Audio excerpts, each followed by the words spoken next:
Power లేని వాళ్ళు power presentation ఎందుకు సార్?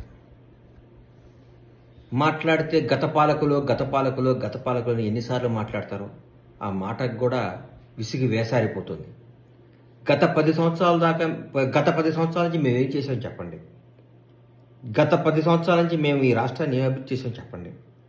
మేం చెప్తాం, గత 10 సంవత్సరాల నుంచి మీరు ఏం దోసుకున్నారో, మీరు ఆర్థికంగా ఏ స్థాయి నుంచి ఏ స్థాయికి వచ్చారో, మీరు ఆర్థికంగా ఎక్కడి నుంచి ఎక్కడ ఉన్నారో, మీ నాయకులు కానీ మీరు కానీ మీ జీవన విధానం ఎంత మారిపోయిందో, తెలంగాణ ప్రజలు ఎంత వెనకబడ్డారో, మీరు ఎంత ముందుకు పోయారో మేము చెప్తాం. చెప్పాం కాబట్టే జనం నమ్మారు, కాబట్టే నిజాన్ని తీసుకున్నారు, కాబట్టి మాకు అధికారం చేపట్టారు. అధికారం చేపట్టి నెల రోజులు కాకుండా కూడా మీరు అప్పుడే ఎందుకు సార్ అంత ఆతృత, ఎందుకు అంత బాధ, ఎందుకు అంత భయం? కాంగ్రెస్ ప్రభుత్వం అద్భుతంగా పరిపాలిస్తుందనా? కాంగ్రెస్ ప్రభుత్వం ముఖ్యమంత్రి గారు మంత్రులందరూ ప్రజలు అందుబాటులో ఉన్నారనా? అనుక్షణం అందరికీ న్యాయం చేస్తున్నారనా?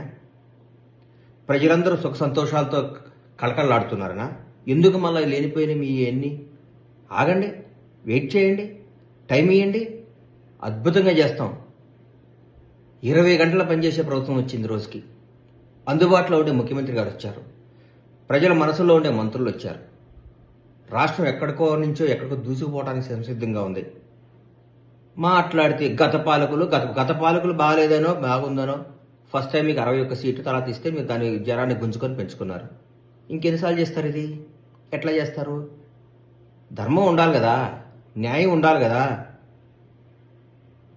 వచ్చి 4 రోజులు కాలేదు, తట్టుకోలేకపోతున్నారు, నిద్ర పట్టట్లేదు మీకు. ఎందుకు? ప్రజాస్వామ్యం గొప్ప సార్. మీరు బాగా చేయలేదు, మాకు అధికారం ఇచ్చారు, మళ్ళీ 5 ఏళ్ల తర్వాత మా తీర్పు చేసి మళ్ళీ మాకు ఇస్తారు. మళ్ళా ఒకవేళ ఇవాళ కూడా చెప్తున్నాం, మేము తప్పు చేస్తే జనం మమ్మల్ని శిక్షిస్తారు, కానీ ఆ పరిస్థితి రానియం మేము. ఆగండి, ఓపిక పట్టండి. నిద్ర పట్టట్లేదా? భయంగా ఉందా మేము చేసిన తప్పులు బయటకు వస్తాయని? ప్రజాస్వామ్యం గొప్పది, ప్రజలు గొప్పవాళ్ళు, న్యాయం గొప్పది, న్యాయ వ్యవస్థ గొప్పది, అందరూ గొప్పవాళ్లే.